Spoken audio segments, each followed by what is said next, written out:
Chelsea suffer against League One opposition today and barely scrape through. Welcome back to FFB, amigos. And today, Chelsea scramble, scrape, and get a win, which is the important thing. But it was a hard one. And a lot of things were shown, a lot of our weaknesses, even with different players on the field. So let's get through it and see how we escape through, how we scrape through. And we scrape through because of individual moments of luck and moments of individual brilliance. That's all we had on that team today, to be honest. Tyreek George smashes a ball, a freaking missile. I'm telling you right now. Um, I did a live that I really had a lot of fun. So everybody, please like, subscribe, and come join me at these lives, man. They're a really good time. Today we had a little bit of interaction. We had people come in. We had a lot of fun chatting. So if you haven't subscribed, please subscribe, and please keep a lookout for these watch alongs because they're really fun. And we had Lincoln fans in the chat, so we got a little bit of the inside scoop, and we learned that they were really good at set pieces, 30 goals. Shout out to my friend Ed Fleeting that joined us today. He shared a lot of knowledge. Apparently, they had a lot, close to 30 goals from set pieces. A coach that has come in and really worked on that. And they had that long, dreaded throw in that Chelsea suffered with. But Tariq George's rocket, not the first time he does it for Chelsea, smashes a ball into the net. And actually, Facundo Buonanotte, which I don't think had a particularly good match, and he had a lot of luck. Luck that he found, that he made for himself, right? Because he did push through and try to get in between the players and try to dribble. Had a little bit of a bounce there that allowed him, but he was very insistent. Similar to what, and it was funny because I was saying that he covers for what Drewsbury Hall used to do for us, in that he shows up in these games. And very similarly, Dewsbury Hall a couple of times would just take on players in a tough game. It was tough space, and the ball would bounce off him a little bit, and he would smack it in just through sheer will. And Monanote was able to do that today. So it was a bit of a pinball in the middle, but not a clean goal, but a goal nonetheless that we really needed. But Chelsea were incredibly underwhelming. The first half was totally dominated by Lincoln. Now you would think, if you haven't watched this match, that Lincoln set up in a low block and stopped Chelsea from playing. No, senor. They did add a line of 5 with a line of 4 right in front of it. Pretty tight, very close. And they would get very tight, compressed, and drop low often when they needed to defend. But they pressed as fire as pressing Jurgensen a couple of times. Now, I found out during my live, and I just saw a freaking article that Mark Hughes is actually eligible. Now, I think this warrants its own little video that I'll make myself, later in the week. This can't be true that we didn't ask and assumed he wasn't eligible and didn't register him, or some sort of administrative error nonsense. That would be insane, because this is precisely the reason we need Mark Hughes in the team. Tyreek George is not a 9, and thank you so much, Tyreek, for that goal, but he is not a 9, and you can tell. And Mark Hughes is actually extraordinary and amazing at a press, and he would have done the business on these people like he did during the Conference League and against lesser opposition in the past. And he's primed. We needed him. We wanted him. If it's true that he could play, I'm going to be so upset. But we'll look into that later, guys. But tell me in the comments, what do you think? If you've heard the same, is he or is he not eligible to play the cup games, which I think is incredibly important. We don't have any other 9s. Miyuka came in. Dude's 17 years old, man. He was a little bit lost in the field, but at the time the team is lost and we didn't have anything good at all going on for us. We can't defend long throw-ins. Granted, they're not that very common. Brentford did it to us. Those are amazing. And these guys had a pretty good one. We panic. And why the throw-in is more panicky even than the cross for us? Another thing that they did to us today is lobbed crosses are very dangerous into us. So ballsy that a couple of times these Lincoln fellas, Abraham Lincolns, they straight up in a cross, like they had an opportunity to whip in a cross from a set piece, they opted to chip it in very wisely. Because when that ball is up in the air, we saw it against Brentford many times. We saw it against Bayern, and now we're seeing it again today. Nobody knows what to do. They're all caught bot watching. You go, I go, I don't know who goes. And in the meantime, the other team seems to be far more assertive, and they beat us in the back post several times.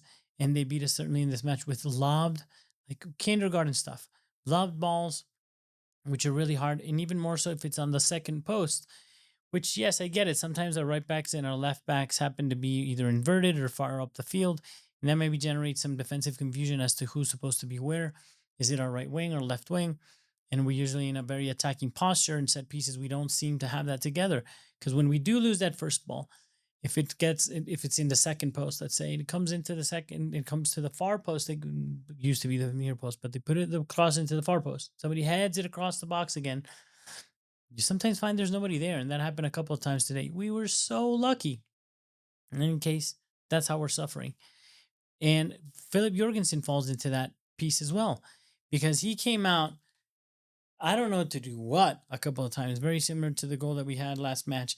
He's just out there and doesn't collect. He's out to collect and he doesn't collect, and that really hurt us. So he had a bad match. So that just more than guarantees that we're going to have this man, Javier Sanchez, playing as our number one for the time being and for quite a long time, to be honest. So our defense looks shaky and disorganized. Some player performances that I wanted to call out. Ironically, I think Malo Gusto, I saw him attempt to do something, but when he's not to play, allowed to play, or not told, or he's not doing, I don't know why, running on the overlap, we miss out on that opportunity. Andres Santos, very little impact. Gittins and Garnacho, poor taking Garnacho. Wow. He couldn't even take on his man. He went to ground a couple of times. Way too easy. I was incredibly surprised, to be honest with you. Bonanote, average overall, but he got that goal lucky. And I think he's the kind of player that if the rest are doing their job, ironically, I think he'd do better if he did have, either Palmer on the right and Pedro on the left. But it's unlikely for him to play those games. But he seems like a solid player that as it stands, can do a job. But I don't think he was very good. Cucurella came in, and I actually thought he was weak. Pedro Neto, he is the one I liked. He came in, he injected urgency, he looked tough, he looked like a proper Premier League player, instilled a little bit of fear in them. Sadly, Esteban William, when he came in, I didn't see him do much of anything at all. We do not deserve this. Lincoln, I want to congratulate you. You have a great coach. I was going to say a better coach than ours. I just don't know enough to claim that.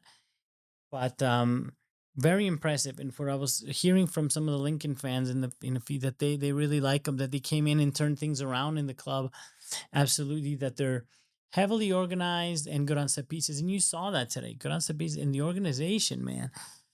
That's what was so hard for Gittins and later Estebao and certainly for Garnacho is first they couldn't even beat their first man most of the time, but when they did, man, those guys were there. There was a forest of legs and really hard to find a shot. Um, that's the problem with not having a number nine that could drag that, a proper number nine that insists on those runs and drags people like we even see Joao Pedro do. But I mean, like a proper nine, pinning down those center backs, fighting them along, pressing them when they're coming out, like we saw Gu do a long time ago for us in the Conference League. So we suffered that, man. And this could have gone a very different way. Congratulations, Lincoln. You deserved more. I'm going to pull up, let me see just the stats here real quick if I have them. But we ended up with very, Chelsea had anywhere between 70 to 80% possession of the matches you would expect most of the time. But until the very end, they were on par with, they actually had more shots than Chelsea. And we ended up with the sort of same amount of shots on target, but I disagree. And at the very end, a ball landed to the feet after a false start and a poor defending cross from Chelsea. Ball landed into the feet. I think he thought Jorgensen was going to touch it or scrape it, or it landed at his feet, and he couldn't put it in behind it. There was no center backs left. The goalkeeper had played his play and he was gone. He was no longer in the picture. And that could have been a very different story once we're in penalties. The nerves, I think, are more on us than them because, people have more aversion to loss than to win. So being scared of being eliminated at the EFL Cup with certainly a young and experienced team versus these dudes that got nothing to lose that are going balls to the wall. We could have had a Grimsby Town situation like they did with Manchester United, which I learned these guys are kind of rivals with them. So it was, sadly disappointing. I don't want to make it all bad because at the end of the day, amigos, you need the win. We won. We made it through. We live another day in the cup. I really think we really need to do well at these games because I don't carry hope for Chelsea for the Premier League unless something extraordinary happens to the real contenders. In this case, for sure, Liverpool. And the Champions League is just a tough cookie. Even though that's the kind of tournament that having a wild card team like Chelsea, maybe you may have a shot, but I just don't think we have enough there. The good thing is that we don't have there now, but towards the end of the season, if we improve in the latter stages, we have a shot. But this one could be a big one. The FA Cup and the Carabao Cup, by the way, what the only silverware we collect this season, not trying to be negative, trying to be realistic as a base. I do expect us to pick up the Carabao Cup or the FA Cup at minimum. Champions League and one of those. And every Chelsea fan feels the same. And to be honest with you, that is the low, shitty expectations that we've now had to adapt to as Chelsea fans for years. We don't even aim at the Premier League or the Champions League necessarily anymore. It's sort of like a pipe dream. Now we just hope to get a cup, some sort of cup, and make Champions League spots. And that's we're gonna have a conversation with that. I think you younger Chelsea fans out there, and some of you old guys are letting me down, man. You're disappointing me, and you're okay living in this place where we've reset our expectations very poorly. We're not Spurs, man. We're not Arsenal. We need to go back. We can support our team, know that they may not have the levels right now, and want them and love them and cheer them on and want, but we don't drop our standards. We can still have that standard and understand that we're not there today, but those are our standards. That's what we need to live and die by. We want to reach that level. We want to be the elite, and we want to be there now, not tomorrow. We could be patient. We were told 4 transfer windows, then no 7 transfer windows, but it's been 4 years. So it's okay to be a little demanding and still loving of our players. I think there's a balance where we can do that and be positive when we can be and we have to be, and call them out. Call things out, when sadly you have to. And this is one of those games. Fine. Our B team didn't, I hate saying the B team, but the non starter team had nothing going on. And you can argue, fine, they haven't played any or many matches together. Okay. Okay. Fair enough. You can use that one for this match. How about that? What about the next match? And this, the big elephant in the room, Maresca. Again, I'm sorry. It's his responsibility, right? We went maybe 50 minutes of football with nothing, no patterns of play. Our guys couldn't beat anything, no ideas. At one point, you had Enzo Fernandez just desperately dropping into the left side channel and just trying to ping balls wherever he could. It's just like lost. So you can say that that's not poor tactics. That Maresca is actually a genius. If you say that, I think you're wrong. But if you could say that and say then the it's the players that are not picking up what he's putting down. Okay, doesn't that come down to coaching itself and man management? You tell me. In any case, the second half we came out and did better, but it didn't come because we had like cracked the nut or figured something out. If you ask me, it was just sheer pride from some of these players in that lucky shot. Man, that opened the game up. That I want to say lucky because those missiles they're not very common, man. And then when I noted a little bit of luck, we had those 5-7 minutes that we put us through. And then at the end, against this low level of opposition, I was sad to see, but I was actually hoping Chelsea would do it to see out the game. Just see out the game, play it out. Don't screw up. Don't get screwed up on the back. Like sort of holding on to with our teeth in our nails to the end there to this result. And that's not where we should be. So let's hope we got it out of our system. Done. Let's move on. We got the result. Nobody's happy for the last 3 games with Chelsea, this one included. Goose frava. Deep breaths, amigos. We're gonna keep I'm gonna keep the faith, and I'm always gonna love and support everybody in our team. I just hope that we can improve in the next one. That is all for now.